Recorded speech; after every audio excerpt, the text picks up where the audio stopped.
สวัสดีทุกคนในครั้นี้ผมอยู่ที่ป่าอเมซอน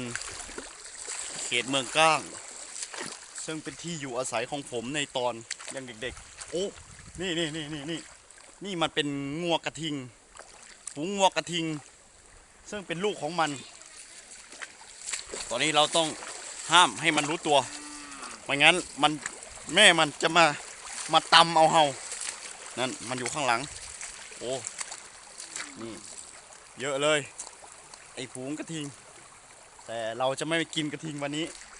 เราจะไปหาหมากไม้ไปหาหมากซ่านผมก็ไม่รู้ว่ามันยังมีหรือเปล่าแต่ต้นมันผมเห็นแล้วนี่ต้นมันอยู่ข้างนั้นไป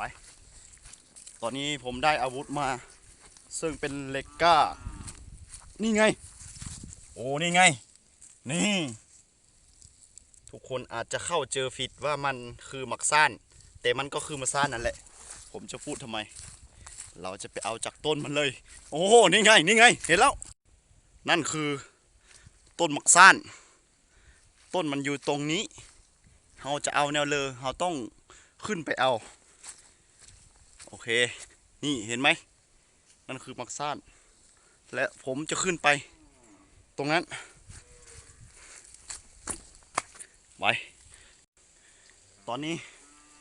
ผมก็มาอยู่ที่ต้นมักซ่านแล้วและผมเห็นหน่วยมันแล้วอยู่ตรงนั้นผมจะทำการเก็บมันมาเพื่อเป็นอาหารของเราตอนนี้ผมอยู่ที่ปลายมันเลยปลายต้นมักซ่าน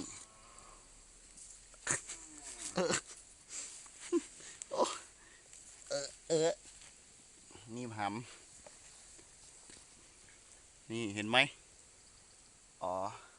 ข้างล่างนั้นคือน้ำอเมซอนถ้าเราตกลงไปไอ้แค่มันต้องงับเฮาแน่นอนเพราะฉะนั้นผมต้องรีบเอามักซ่านแล้วล่ะเดี๋ยวผมจะทำการตัดมันให้มันตกลงน้ำแล้วให้มันไหลลงไปเอาอยู่ข้างล่างเก็บอยู่ข้างล่างโอเคผมตัดต้นมักซ่านก่อน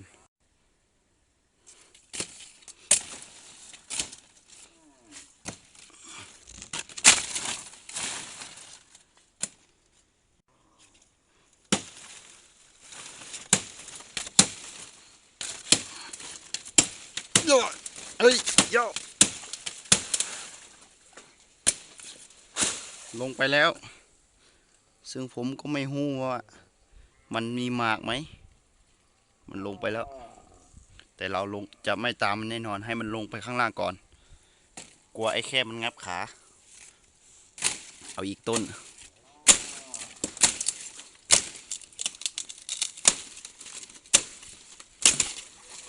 จมเราจะเอาแค่2ค่าพอแล้ว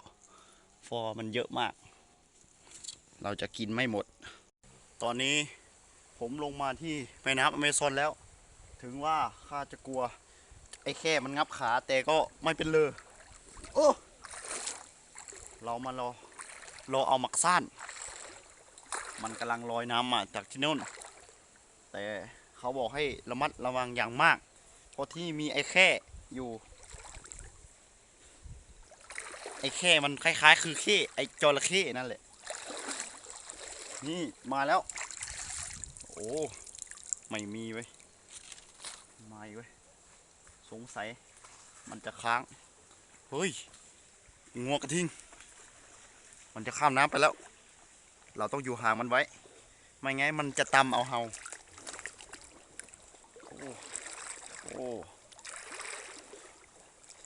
นี่มันอะไรมันมีปลาเยอะแยะไปหมดมาแล้วแต่วันนี้เราจะไม่กินปลาเราจะจับเอาผลไม้อย่างเดียวเราเอาแล้วเราก็รีบขึ้นเพราะว่ากลัวไอ้แคมงับขาผมได้มันมาแล้วดูไงท่านผู้ชมทุกคนเห็นไหมผมได้มันแล้วผมตอนนี้ผมย่านไอ้แค่มากผมต้องปิดใส่ถุงแล้วนี่ได้มาแล้วนี่ได้มาแล้วผลไม้ป่า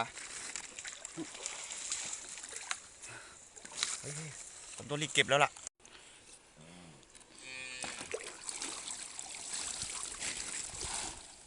โอ้ผมได้มา2 หน่วยนี่มันคล้ายๆลูกระเบิดแต่มันไม่ใช่นะนี่คือหมักซ่านมันมาอีกไหมเราต้องรออีกเพราะว่าผมตัดลง2-3 ค่าโอ้โห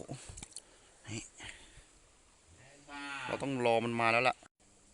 นี่ไงท่านผู้ชมผมได้มันมาอีกแล้วโอ้โหอีก2 หน่วยมันลอยมาแล้วเราต้องรีบเก็บแล้วไม่งั้นไอ้แค่มันจะมาโอ้โอ้หนักมากหนักมากมันหนักมากเลยท่านผู้ชมนี่โอ้ยผมต้องเก็บแล้วล่ะตอนนี้ผมได้มาแล้วนะทุกคนดูนี่มันเป็นผลไม้ป่าเสียงอะไร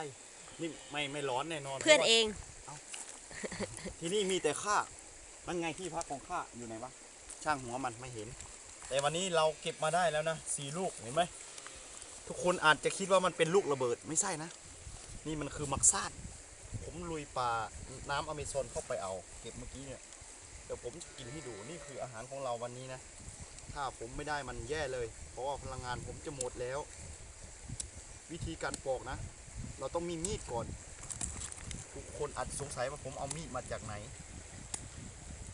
ผมเป็นคนตีเหล็กมาก่อนไงมีดผมทำมาจากเหล็กก้านะมีปันหินก็ได้เราต้องกินอย่างนี้นะทุกคนเราอาศัยพลังงานจากมันเพราะว่ามันมีพลังงานอย่างมากมันต้องกินสดๆอย่างนี้เลยนะถ้ามันมีตอนนี้ผมจะกินแล้วนะเพิ่มพลังงานแล้วมันส้มแล้วก็หวานมากส้มหวานอร่อยมากคุณผู้ชมผมรู้สึกมีพลังงานมาแล้ว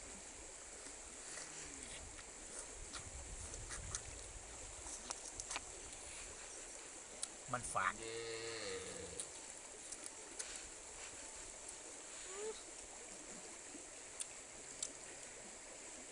ก็ยังดีนะที่ได้กินถ้ามีเกลืออีกนิดนะน่าจะดีเลยรสชาติของมันใช้ได้